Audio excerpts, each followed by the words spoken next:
जय माँ बगलामुखी, जय माँ कामाख्या, जय माँ चामुंडा,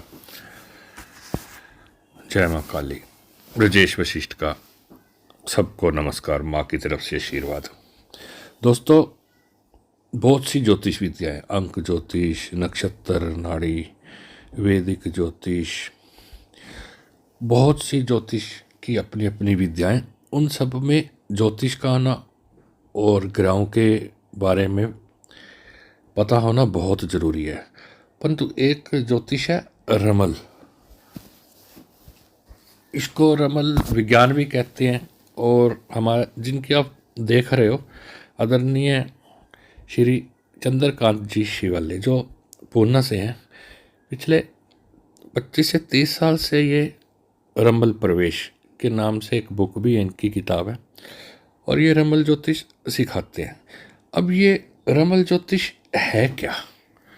आपने देखा होगा कि एक पासों का प्रयोग किया जाता है। अब महाभारत के टाइम भी पासे फेंके गए थे तो उन्हें पढ़ा जाता है, परंतु इसका जो उत्पत्ति है, और भी मैं अभी एक बहुत बड़ा पुराना ग्रंथ पढ़ रहा था, उसमें है कि जब ये शिव जी और शिव जी पार्वती को ढूंढ रहे थे और काफ़ी व्याकुल थे, तो माँ भैरव ने 4 बिंदु बनाकर और उसकी गणना कर कर ये बताया था कि जो है पार्वती जी हैं वो इस समय 7वें लोक में हैं। तो उस टाइम ये हुई थी। एक और भी कहानी है कि कोई व्यक्ति, उस समय की बात है, कि रेगिस्तान में जो है वो खो गया, चारों तरफ रेगिस्तान था। तब कोई देव प्रकट हुआ और उसने ये लाइनें खींची और बिंदु बनाए, और उस हिसाब से जो निकला सिस्टम, तो उन्होंने रास्ते का जो सही चयन किया। उसके बाद इंडिया में, मतलब ये भारत की देन है। वैसे इसे कहते हैं कि अरबी भाषा में बाद में जब विदेशियों का, जब हमारे पास मुगलों का जब राज हुआ, तब इसका प्रयोग अरबी भाषा में प्रयोग होने लगा। तो इसमें जो है रमल ज्योतिष में आपको ज्योतिष आने की कोई ज़रूरत नहीं है। ये एक जो पासों का कैलकुलेशन है, सिर्फ वही है। और इसमें दादा शिवाले जो है, इसमें रमल प्रवेश का 2 या 3 इनकी वर्कशॉप रहती हैं, और प्रत्येक वर्कशॉप 1 दिन की रहती है सिर्फ। तो इसमें सब कुछ जो है हम ज्योतिष में जैसे हम कर सकते हैं,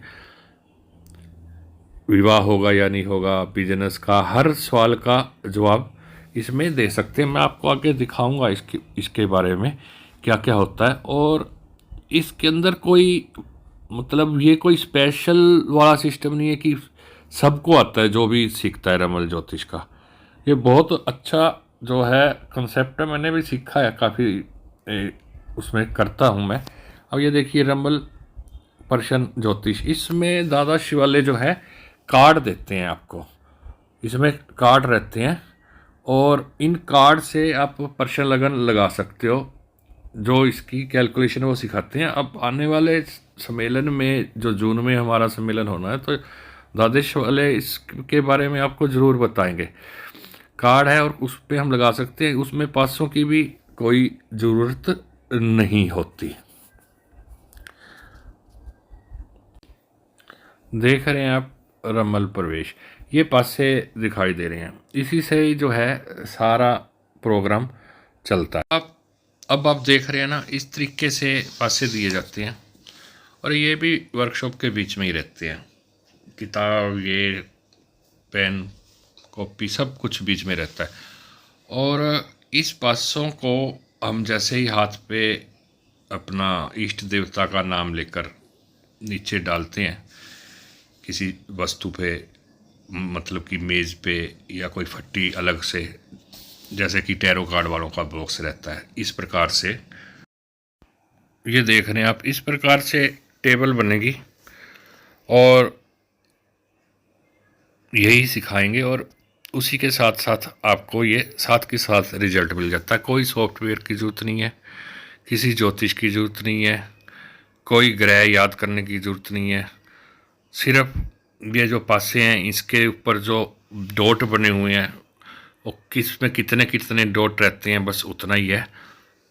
एक दिन की मेहनत का काम है, ज़्यादा नहीं है, सिर्फ एक ही है। अब देखता हूँ मैं आपको आगे बताता हूँ क्या क्या रहता है इसके। देखो, वैदिक ज्योतिष में जो सवाल रहते हैं लोगों की, शादी कब होगी, मकान मिलेगा कि नहीं मिलेगा, वाहन कब होगा, विदेश यात्रा कब होगी, कोई लॉटरी का मिलेगी, लॉटरी निकलेगी नहीं निकलेगी, संतान कैसे रहेगी, ये सब इसी से ही हम पता कर सकते हैं।